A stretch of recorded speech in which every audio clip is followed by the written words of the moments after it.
Get free naloxone. It'll be available all around the area tomorrow. Next on First News at 11, the importance of International Overdose Awareness Day.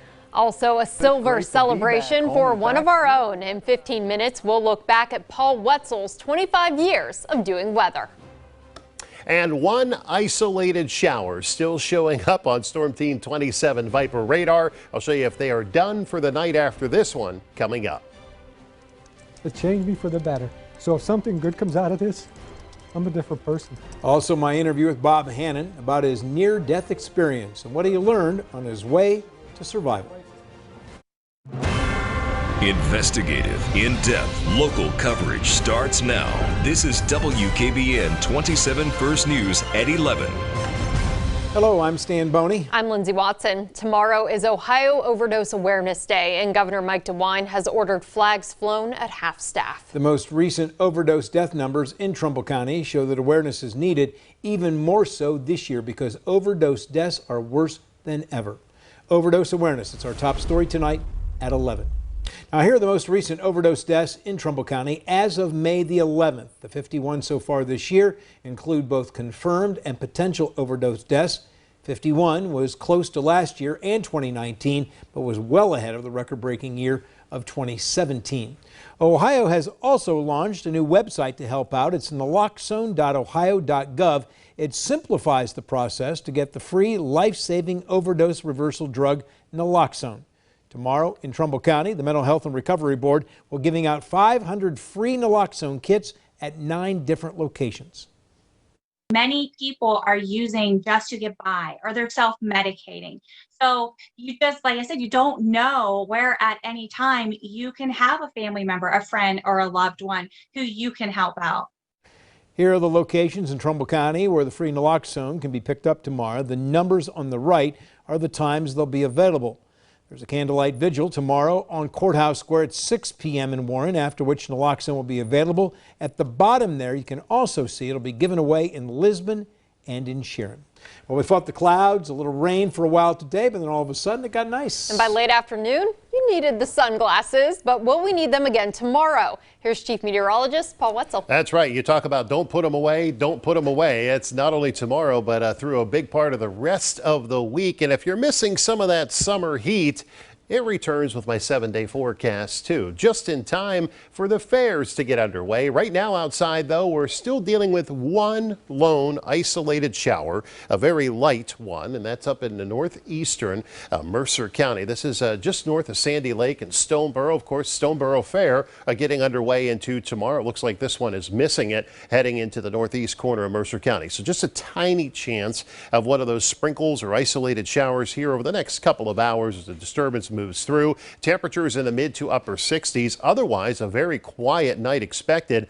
Could see a little patchy fog into the morning. Temperatures dipping into the upper 50s to get out the door. Heading to the fair tomorrow. What a beautiful day it should shape out to be as we get into the afternoon. High temperatures in the upper 70s, and it looks like a low humidity type of a day with just a few clouds and a sneak peek at the forecast and those hotter temperatures moving in. We're back in the upper 80s by Saturday. I'll take you through that rain threat into your Labor Day weekend coming up. September marks the beginning of Ovarian Cancer Awareness Month. One local cancer foundation is helping to spread awareness with teal ribbons. First News reporter Krista McFarland has that story for us, new at 11. For 10 years in a row, the Mary Rose Flanagan Ovarian Cancer Foundation in Canfield has been coloring the city with teal ribbons. The color teal represents ovarian cancer. Turn the Town's Teal is a national campaign to raise awareness and knowledge about ovarian cancer. Erin Lonsway is the executive director of the Mary Rose Flanagan Ovarian Cancer Foundation. It is in honor of her mom, who battled ovarian cancer and passed away. It's typically called the silent cancer because they say there's no symptoms, but there are symptoms that are very subtle. According to American Association for Cancer Research, ovarian cancer usually begins undetected until later stages because symptoms tend to be minor or mistaken for normal pains like back pain, belly bloat, or fatigue. The survival rate is low, with a 5-year survival rate of 49.1%. Erin tells me knowing the symptoms could save your life. You know, we never know, but maybe if my mom did know that her subtle bellyache was ended up being ovarian cancer. Maybe she could have caught it in the earlier stages. Ribbons and signs are hung up throughout the central square downtown to help raise awareness. Erin tells me her and her team are very proud to be doing this year after year. Know the symptoms, know that if something does persist, doesn't necessarily mean it's a bad disease, but something that lasts longer than 2 weeks normally needs attention. The Rosemary Flanagan Ovarian Cancer Foundation will also have an event coming up later this month. To find out more details on that, visit WKBN.com. In Youngstown, Krista McFarland, WKBN 27 First News. One person was killed this afternoon in a crash on Youngstown's Madison Avenue Expressway. It happened in the westbound lanes. According to police, there were 2 people in the vehicle. One of them died. The extent of the other person's injuries is unknown. It's also unclear what caused the crash. A toddler from Ravenna was the child killed in Sunday's crash on the Ohio Turnpike. She would have turned 2 next month. Kinsley Dornan and her family had just moved to Ohio. They were stopped in traffic on the turnpike when police say another driver failed to stop and caused a chain reaction crash. The little girl was killed while her mother and another child suffered minor injuries. Criminal charges are pending in the case. Officials in Columbiana can use your help in solving the death from 17 years ago. And this day in 2005, Michael Williams was tragically beaten in his car 30 feet from his home. The prosecutor and sheriff's offices are asking anyone with information to contact them so they can help solve this case.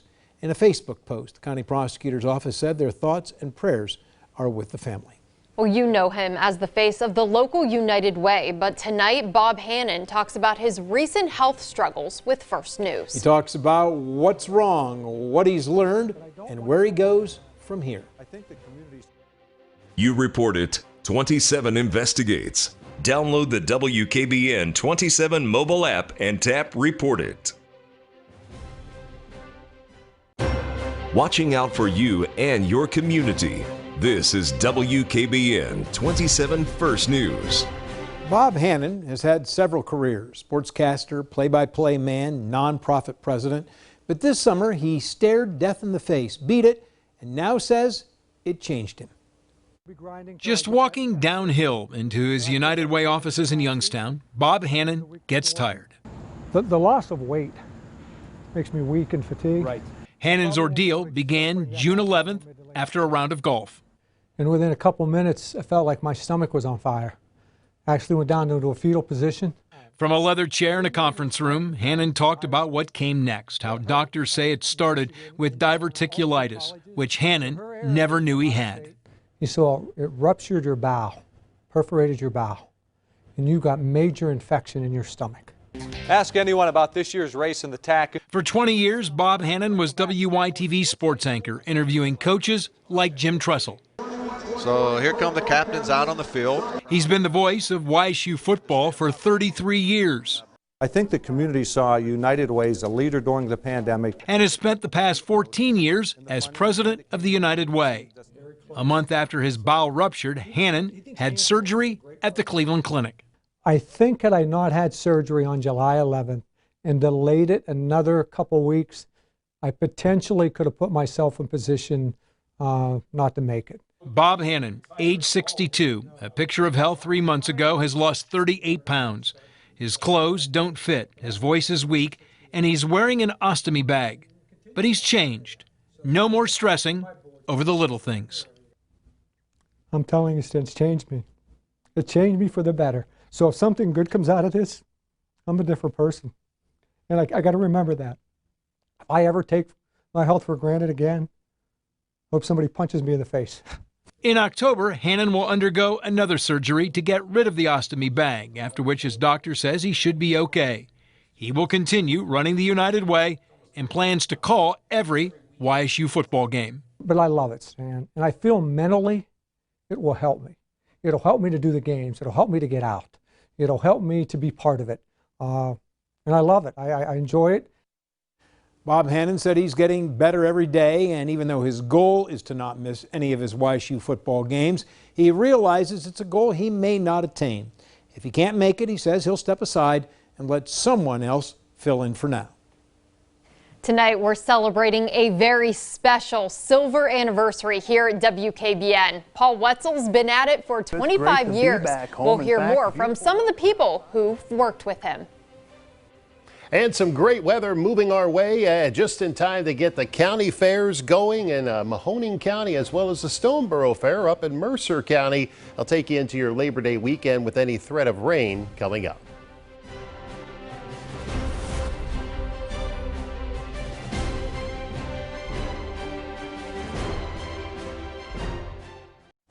Celebration today here at WKBN. Chief Meteorologist Paul Wetzel is celebrating 25 years at First News, and we couldn't let the start of this silver anniversary just go by, so I talked to some people that you might recognize. Take a look.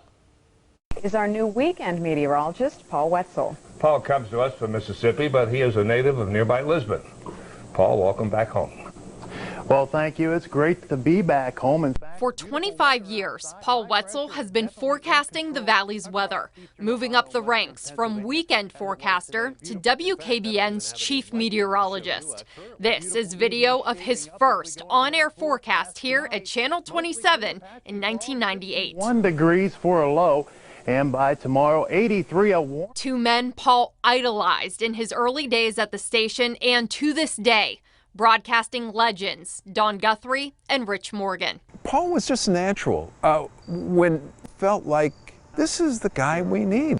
He was just perfect to work with us. If you ask Rich, Paul taught him as much as he taught Paul, especially when it came to the computer and those animated graphics.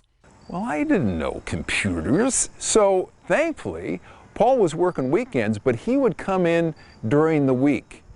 And I would have a list of questions for him every day. And I'd say, Paul.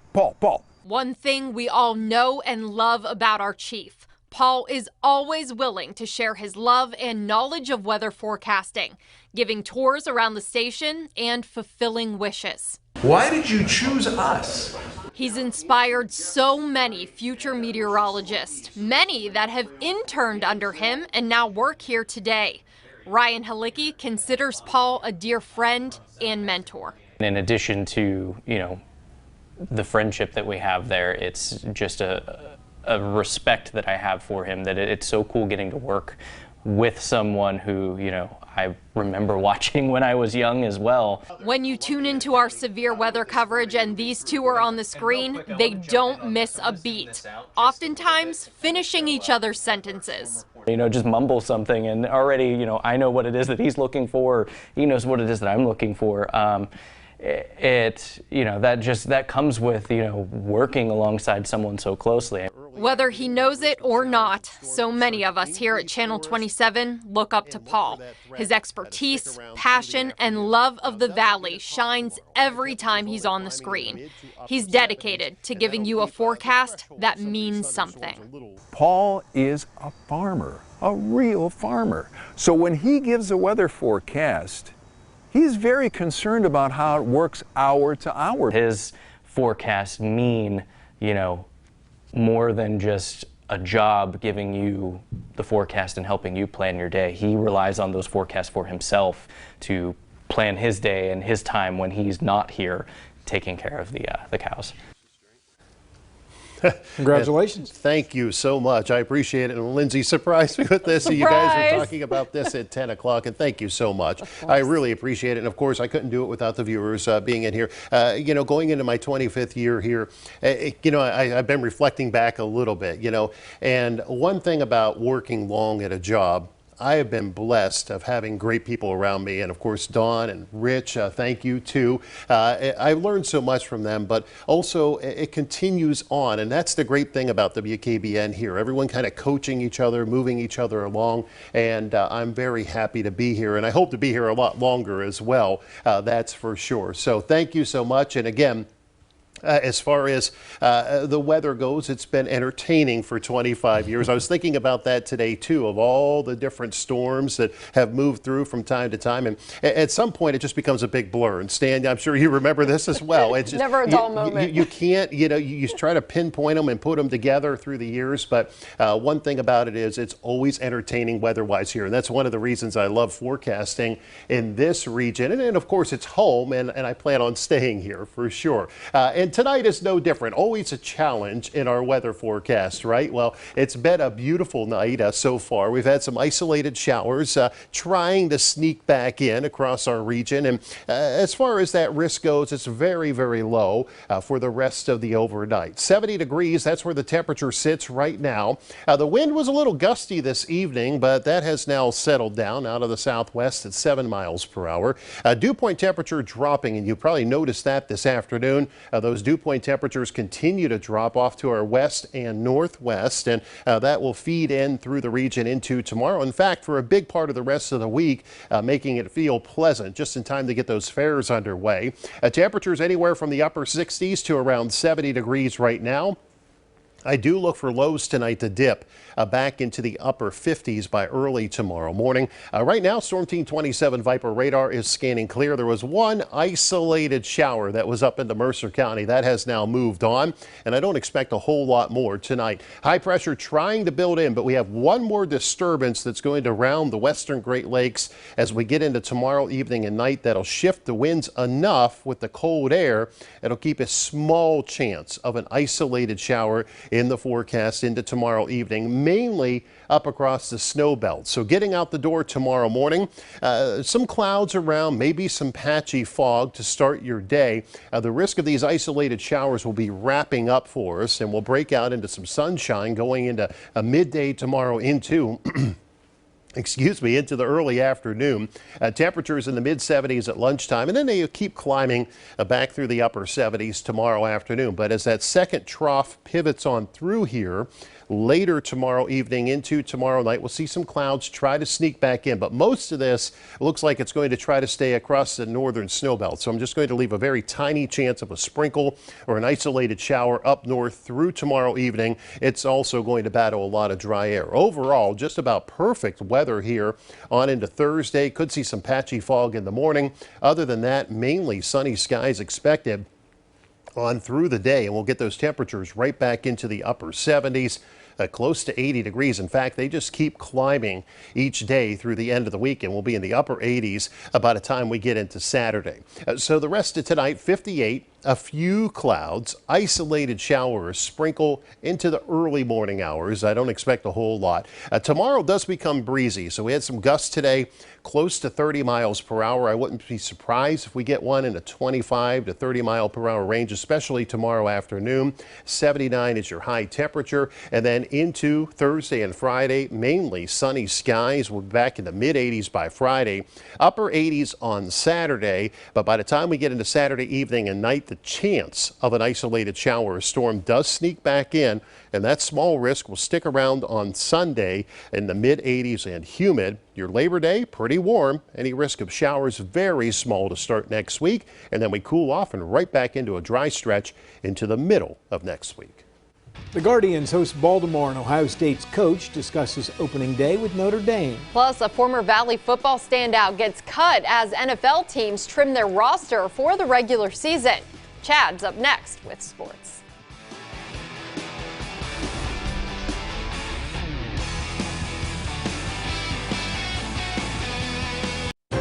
Covering the top local rivalries and the sports stories that matter. Chad Krispinski and Sports Team 27. Hi again, everybody. The push towards the postseason is on for the Cleveland Guardians. They entered tonight's action with a game-and-a-half lead over the Twins in the Central Division with just 36 games to play. Guardians hosting the Orioles tonight at Progressive Field. Bottom of the fourth, Cleveland down 1-0. Josh Naylor crushes this one to center. It's a two-run homer, number 16 on the season. Guardians take a 2-1 lead. Then in the fifth, same score. Stephen Kwan bloops this one to left. It drops in fair territory. Kwan drives in a pair of runs on the double. Guardians get the win in the end by a final of 5-1. Pirates and Brewers continuing their series this evening. Pittsburgh picks up the win by a final score of 4-2. There were roster cuts galore in the NFL today. All teams required to trim their rosters to 53 by 4 p.m. The Miami Dolphins have officially waived Valley native Lynn Bowden. During the preseason, Bowden caught 4 passes for 94 yards and 2 touchdowns. The Warren Harding product was originally a third-round selection by the Raiders in the 2020 NFL Draft out of Kentucky. He was later traded to the Dolphins that summer. Bowden missed all of last season with an injury. He could still be claimed off waivers and find himself on a new team as early as tomorrow. Meanwhile, the Steelers cut former YSU tight end Kevin Rader today. The former Penguin played in 6 games for the Black and Gold in 2021, catching 2 balls for 8 yards on the year. There were no surprise cuts for the Steelers or Browns today, but you can see the complete lists for both teams on the WKBN app. Boys soccer action tonight. Hubbard hosting South Range. First half, Eagles playing the long ball. Caleb McKay with a great ball ahead. Jacob Jackson turns on the speed, but watch the great save by Colin Engel. An incredible save, doesn't get much better than that. Later in the half, still scoreless. South Range corner right in the box. Raiders get ahead on it, but Anthony Wesser makes a save of his own. Late in the half, Hubbard with a corner. Great ball into the box. Trent Reinard puts it in. Hubbard gets the win by a final of 4-1. The 133rd season of Ohio State football kicks off in a big way Saturday night in Columbus. The Buckeyes will host Notre Dame in a marquee season opener. OSU is considered a legitimate favorite to win the national title, right up there with Alabama, but expectations also are soaring for the Irish, having been picked 5th in the preseason poll. Ohio State's 3 biggest goals did not get accomplished last year, beating Michigan, winning the Big Ten, and winning the national title. Ohio State head coach Ryan Day says his team is raising the stakes. This team is hungry. This team has been hungry. It's been gritty, and we got to go win this first game, and they know that. There's no big heads on this team right now. We got a lot to prove. You can see Notre Dame battle Ohio State Saturday night at 7:30 on WYTV 33. After 4 weeks of summer practice, the YSU football team will kick off the season on Saturday against Duquesne. Head coach Doug Phillips says the Penguins are eager to showcase the progress the program has made during the offseason. I think we've made huge growth, and we needed to. I mean, we weren't very good defensively. We haven't earned anybody's respect, on the field. So for us, I think we need to take huge jumps. That's your look at sports. We'll be right back.